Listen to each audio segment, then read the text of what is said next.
What's up, YouTube? It's the Action Figure Grader pre-making a video just for you. This is a look at the Legacy Collection line of Star Wars figures that came out around 2009, 2010-ish.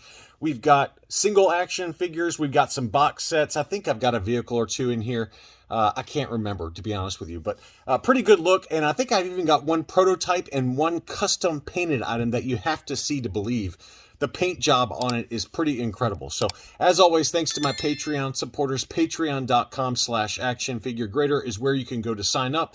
Let's go ahead and dig in. A lot of these are similar to past videos. There's not a ton of Legacy Collection figures that are very expensive, but there are some really nice ones in here. And one of the ones that continues to be pretty expensive is Jaina Solo. This is kind of the alternate universe that's not canon. Jaina and Jacen Solo, both of those are very, very expensive in the Legacy Collection. This was a mint on card example that sold for $195 free shipping. Now, earlier, this was a month or so ago, a loose one sold for $160 plus $5 shipping. So that just shows you how much demand there is for Jaina Solo. Obviously, there was a Black Series figure as well in kind of a flight suit. I used to have that one in my collection at one point. But very, very expensive. And her twin, Jacen Solo, is another one that's very pricey. This one sold for $200 plus $11.75 shipping. So if you got those and you bought them at retail, you're doing pretty well on them because they are very expensive figures. Next up is another one that we've talked about in the past, Kruk.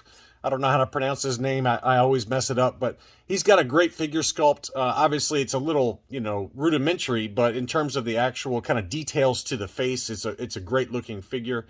And, this one continues to be very, very pricey. This one sold for $219 free shipping. So that's another one that if you'd happen to pick it up at retail, man, you are doing well on that one. Shakti is another one that is pretty pricey. This one sold in an auction. This was a while ago. I pulled up some older auctions just because there's not a ton out there that was particularly interesting. But these are all the usual suspects. These are all the ones that tend to be very, very pricey. Shakti, great paint on that one. I love the details and great looking card back as well. That one sold for $115.51 back in April plus $8 shipping in an auction. The Ugnaught, I would assume that this one has gone up a little bit because people are displaying this one along with the Vintage Collection Carbonite, carbon freezing chamber playset. That would be my guess as to why this one continues to be pretty expensive. This one sold recently for 80 pounds, which is $100 US. So clearly there's demand for Ugnaughts, and hopefully the Vintage Collection will release an updated Ugnaught to kind of fill out the carbon freezing chamber. But for now, people are settling for the Legacy Collection version with the Droid Factory figure on the inside, on the back of the card back there. But that Ugnaught, $100 US. Next up is another one that's pretty pricey. It's kind of a weird packaging. It's like an alternate torso piece or legs for Princess Leia in her slave outfit. Obviously, the Vintage Collection version, very pricey. So a lot of people maybe are picking this one up for their sail barge or just to have mint on card, who knows. But this one has sold recently. I think I've got a couple of data points for Princess Leia, and you can see again that she's got like this alternate piece where she's kind of sitting next to the throne. It just plugs right into their belly there. But that one sold for 100 pounds or 125 US dollars. And then here was a graded one. This is a beautiful example, graded UKG 90%, and it was also in an auction to give you a pretty good market value on this one. This one closed recently on May 14th. This one sold for 117 pounds on 30 bids, which is 146 US dollars. So ungraded, $125 versus $146 for a UKG 90 graded example. And that might be the only graded example in this whole batch. But I got some loose figures that were mainly from comic packs, and I wanted to just show you how expensive these comic 2-pack Legacy Collection figures are. They're very, very pricey. And the first, I can't even pronounce this name, Ulik Kel Drama. This one sold for $180 plus $8 shipping. That's just for a loose figure. Next up is a Jedi named Tra Sa, $131.55. So these are just hard to find figures that people, if they like to collect, the alternate universe or expanded universe type figures, they're willing to pay up for them. Next up was Jedi Thawm from the Republic. This was another Legacy Collection comic pack figure. This one sold in an auction for $127.50. So big money on that one. I'm not familiar with who this character is or any of these characters really. Next up is Exar Kun. This one is a very, very pricey figure, and I've got the actual mint on comic 2-pack card there in a second. But this one, just for the loose figure, again, sold for $230 and change plus $8 shipping. And he came in this comic 2-pack. Now, this one was in pretty rough shape, but this one has Exar Kun and Kel Drama, the two figures that we just talked about that were loose. But you can see there in the upper right-hand corner of this comic 2-pack that it had quite a bit of damage. But even despite that damage, this one sold. It was listed for $650. The best offer that was accepted on this one was $570. So again, even with non-mint packaging, these comic 2-packs are very, very pricey. And I'm not familiar with these. I'm assuming it's related to kind of the early Jedi years, and it might be going up because, you know, Disney Plus has recently announced that they're going to be exploring the far distant kind of formation of the Jedi and kind of the origins of the Jedi. And this is a Jedi Tales of the Jedi Dark Horse comic 2-pack that, you know, kind of reprints the comics. So a lot of those reprint comics, when they're taken out of the packaging and pressed and cleaned and sent off to CGC, if they get a 9.8, a lot of those go for a lot of money. The one off the top of my head that I'm thinking of is the Heir to the Empire reprint comic 2-pack. I don't believe it's part of the Legacy Collection. It might be, but that one is very pricey in a CGC 9.8. It goes for over $300-400. But anyway, that one did sell for $570. I got a few comic Legacy Collection multi-packs, and the coolest one that I really like, there's two of them related to the Force Unleashed. As you can see in the upper right-hand corner, this is number 1 of 2, and it's got Juno Eclipse, an Evo Trooper, Galen Merrick, or Starkiller, and then a few other kind of Stormtroopers. Pretty cool-looking comic 2-pack. That Shadow Stormtrooper obviously harkens back to the Vintage Collection Gaming Greats version that ended up releasing something similar on the Vintage Collection card back, but you know, just a slightly different paint applications, and I'm sure the figure's been retooled. But this Legacy Collections Force Unleashed multi-pack sold, and there's one more still available. One of them did sell though for $230. And then if you wanted to buy both of them together, I got 2 data points on that. So the one we just covered is on the bottom there, that has all of those troopers, and then there's one that I actually like better. The Felucian Warrior is especially crazy looking. Look at all the detail on that one. It comes with a different Galen Merrick, an Imperial Jump Trooper, and then Proxy the droid, which I think was featured in the Force Unleashed. So again, similar, but a little bit different in terms of which characters were packed in with it. But clearly that Felucian Warrior is just so strange looking. It looks great. But anyway, for both of these together, these sold in an auction, only one bid for $275. So in this case, this one sold for $230 by itself. This one sold for $275 for both of them. And then here's another data point that's a little bit older. This one, the boxes look to be in really great shape for both examples. And this sold for $270 plus $19 shipping. So if you're into these multi-packs, and you like the Force Unleashed, that was a great game. It was a very difficult game, but on the hardest setting, the Force Unleashed was no joke. The Force Unleashed 2 was super easy, I thought, but the Force Unleashed number 1, man, I struggled towards the end of that game on the hardest setting. But next up, some other kind of vehicles and things like that. We've got Wedge Antilles' X-Wing Starfighter. It includes like a little ladder and his droid. This was a Target exclusive.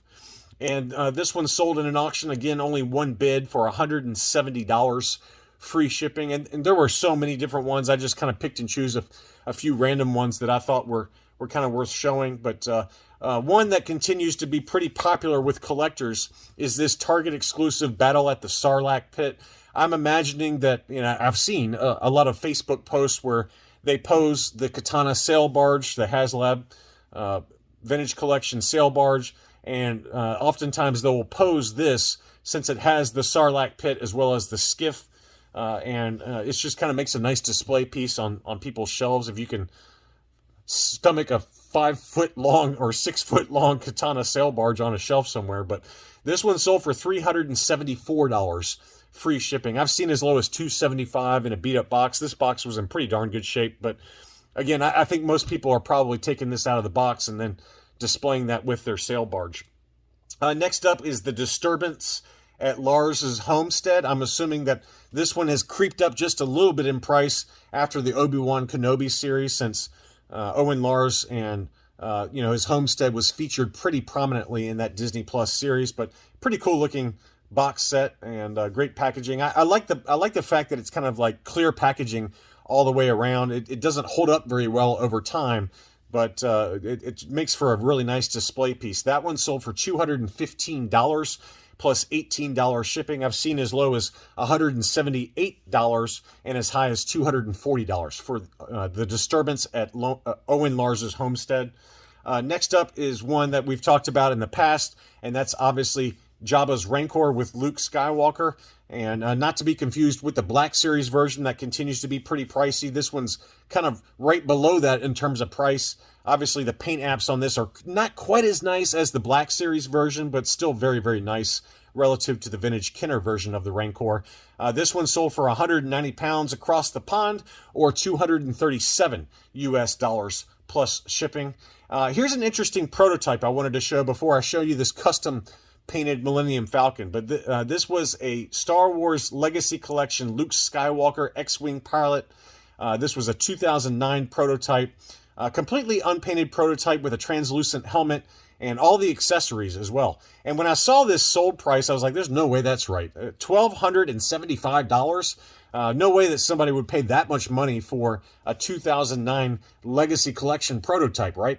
So I did look it up on 130point.com, and the actual sales price was $450, which to me is actually still a little bit high relative to what some of the Power of the Force 2 prototypes sell for. That's kind of usually is the sales price for those prototypes made between 1995 and 2000. This is a later prototype, probably not nearly as hard to find as really nice Luke Skywalker Power of the Force 2 prototypes, and those command these kind of prices, $1,000, $1,500. But Legacy Collection, not quite as pricey, and the actual sales price was $450. Now, I wanted to quickly show you this. This is really cool. This was a Legacy Collection Millennium Falcon that was professionally painted by this artist, and it looks really incredible in the photos. Look at the detail on this paint applications. Apparently, he pulled up source material and tried to make this as authentic as possible relative to the movies. And you can see all the scars and battle damage that was added to it. It's really, really an incredible item. And apparently he added a varnish over top of the paint so it would seal and stay in place really good. And this seller actually included a YouTube video to kind of promote it. And before I show you kind of a brief snippet of the video, I'll say that I'll include a link to the YouTube video in the video description in case you want to go check it out afterwards. I turned the volume off for this video, and I'm just going to show you a brief clip, but he did include a YouTube video link, and I'll put that in the video description. But look at that incredible detail on this Legacy Collection Millennium Falcon that he added. So it's certainly not like factory correct, right? So this has been kind of modified, but this is clearly just an incredible work of art where he took a simple, very plain factory Legacy Collection and of the Millennium Falcon, and then custom painted it to kind of match the movies, and it just looks amazing. And it sold for big money. It was sold in an auction for $1,777 on one bid, plus another $139 shipping. So that's about $2,000, $1,900 or so for this Legacy Collection Falcon that has been custom painted. And to finish the video off, I just wanted to show you a quick kind of view of this Falcon that he painted. I mean, it really looks even more impressive in the video, and he certainly did quite a bit of customization to it, and he kept the electronics working. So like the booster rockets on the back, or the actual engine still lights up just like the Legacy Collection version did.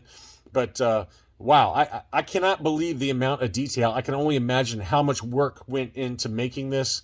And again, go check out the full video if you'd like to. The Dawn Lanning Show, who I've never heard of, but pretty incredible there. You can see the working lights on the back of the Falcon there. But anyway, I will include a link, so go check it out. But there are some incredible artists out there doing kind of custom work to these factory toys, and this is certainly a great example of that.